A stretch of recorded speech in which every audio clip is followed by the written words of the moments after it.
over the Bruce's estate.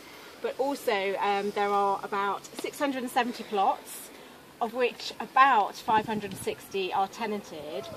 10% of the plots have been given over to wildlife and 10% to community projects. And this is the entrance to one of the community projects on the St Anne's allotments. It's a community orchard which is used for the community. They have a lovely apple orchard. They also have on a Sunday, a third Sunday of the month, it's open for local children to play.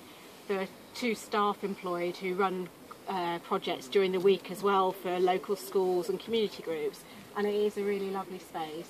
There's a small stream, a ragbeck, well it's called the ragbeck, flowing through the community orchard, and that historically was believed to have medicinal properties, and people used to come and put it, particularly on their eyes. They seemed to think it would cure eye diseases.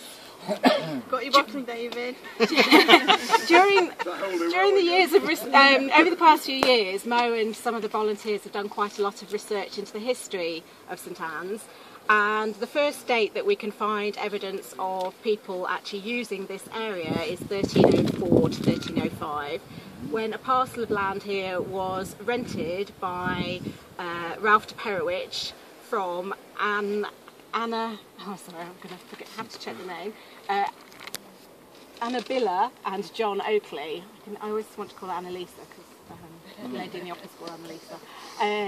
Then after that, in 1605, we have evidence that this same area of land was split into 30 parcels of land and rented for the sum of £15 a year to the Burgesses of Nottingham, 30 Burgesses, at quite a costly sum of £15 a year. They used this land to mainly graze animals because it was seen as quite poor quality land in those days. So that's some of the history that we have. We're going to carry on, and as I go around I'll add on to talk about more of the history and also what's happening here at the moment. But we're now...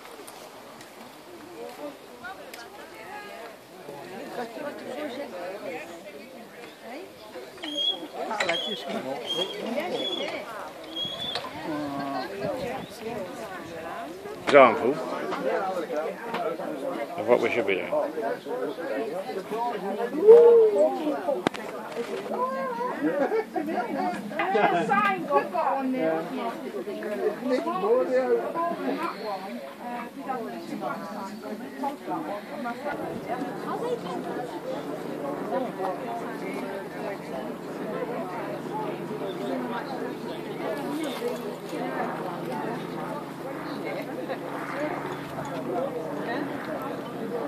To collect rainwater.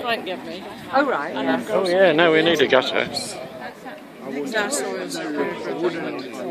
Lovely with all the flowers. It's terrible about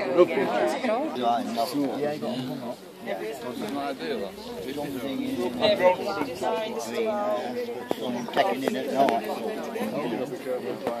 Let it rain. Yeah, feel mine from that. This is very resourceful. This is the collecting corner by the looks of it. Yeah. When we dug the polyton and all that, we just dug the grass in. And it makes like a raised bed It's an idea, yeah. It's like it's all built up for sale. Yeah, I think that's a really good idea. We might go into displaying them. It's just shoes on fakes and gardens.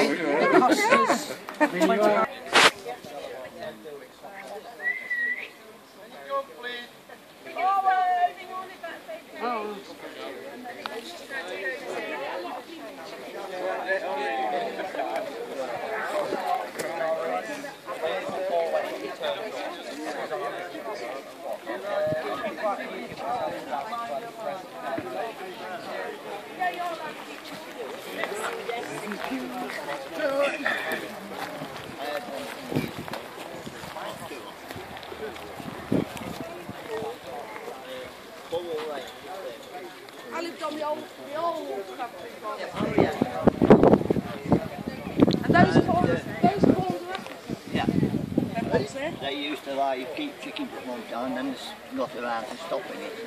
You know, I never did. So they're African. Oh, are they?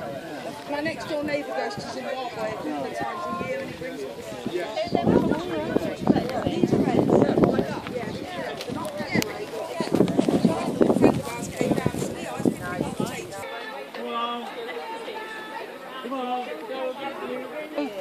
How was the work they've been doing? Well, that's what I'm about to talk about. Okay, I'll start. Carry on, they're just rattling down.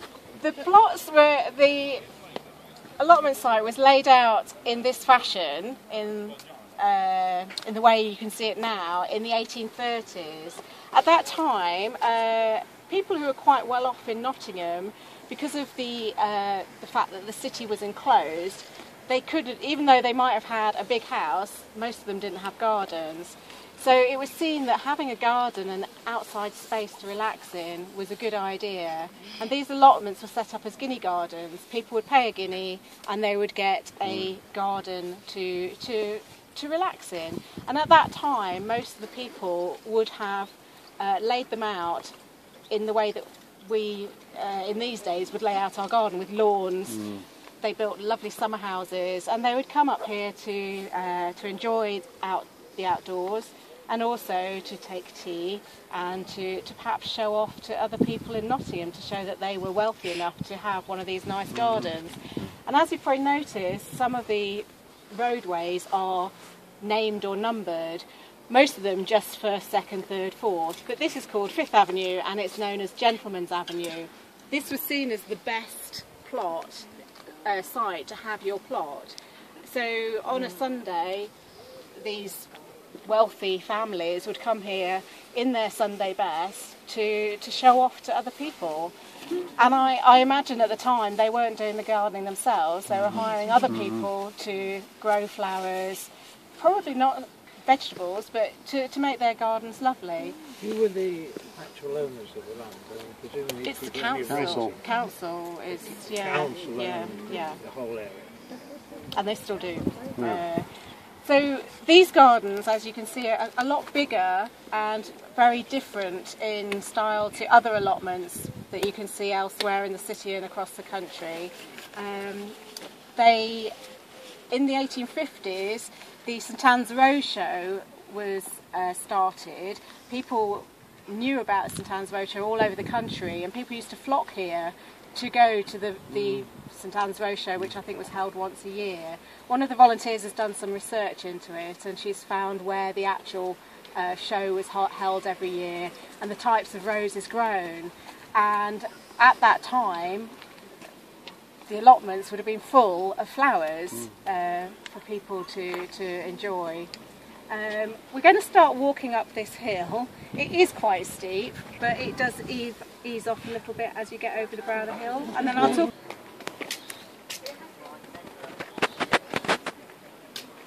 From the ladies and gentlemen who used it in the 1830s. After 1845 and the Enclosure Act, it meant that a lot of land just around the city centre was freed up for housing, and places like Mapley Park, the park, started being built. And people who had that sort of money had their gardens next to their houses. So after that it was used by people who genuinely needed to feed their families, so they were more like allotment holders today. They moved onto the site and started growing vegetables. Then after that, obviously in the First and Second World War, they were fully utilised. In the Second World War there's a dig for victory, which you'll see more of in the Heritage Gardens, where we're going to go next. In fact, actually, I think we should go straight to the Heritage Gardens, because there are boards there that explain more about the history. There's also a beautiful summer house which is being restored, and also a glass house that has been restored, which is really quite special. So if we go there, then you can have a wander around up at the Heritage Display plot. It's also known as Oliver's plot. as a gentleman called Tom Oliver used to garden here for a long time. So it's been named after him. As you can see, there's a lovely glass house which we believe dates back to about 1835. They believe that it was elsewhere in the allotments and then transported up here. I'm not sure how, but it was. And there's also a summer house which is divided into two. The back area is more traditional and the front area is sort of a 60s addition, they believe. One of the projects that has happened over the past few years is to go around some of the summer houses and try and work out how old they are, which is quite difficult because as you could see in Angela's plot, people reuse materials. So the fact that there's an old stove in a summer house doesn't necessarily mean that it's been here for a long time. So one of the projects was to look at the old map that had buildings on the map and then see what still remains on those sites. As you're probably aware, in the 70s allotments declined and became less popular, and there were quite a few suggestions of releasing more of the land for building. In 1993, the Allotments Campaign Group was set up, and they campaigned very long and hard to protect these allotments. And in 2001, they got heritage status, grade 2 star listed, and also they won some money from the big lottery fund. And that has funded a lot of the work on the security gates that you've probably seen. Also tarmacking some of the roads, putting in the water system, which you probably noticed as you walk around, and also some of the maintenance work in the gardens. But anyway, this is it's a borehole, yes. So this is the heritage plot, so if you want to have a wander around, and if you want to ask about the actual planting, there's several volunteers here today who are actually working on the plot, so they know more about it than I do. What are these here? Yeah, because they might think you finished it.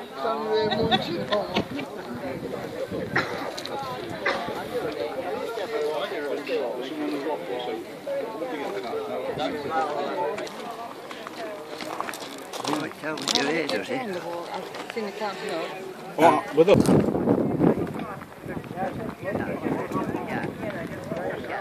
Well, that's about 6 to 8. Yeah, no, she's got one, yes.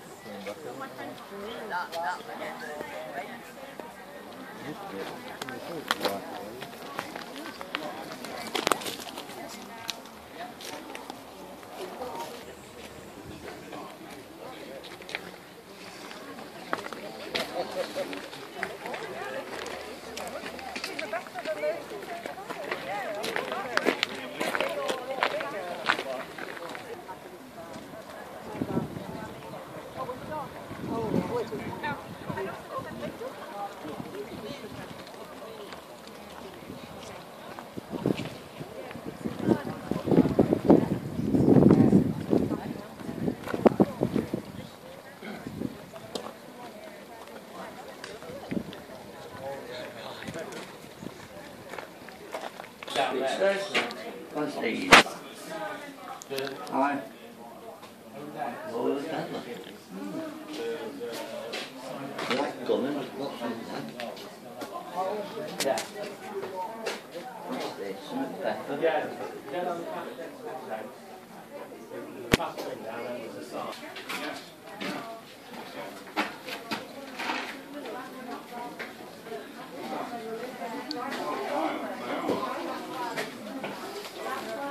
Bill, and then the seen tomatoes like that before. No, I haven't done anything. They're like a bush tomato more, aren't they? But they've gone over. High and flat on the... Yeah.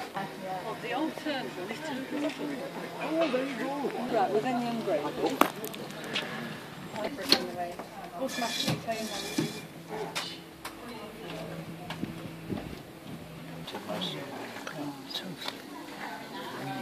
And the point is, you could have a purpose if you're going next to use all the leads.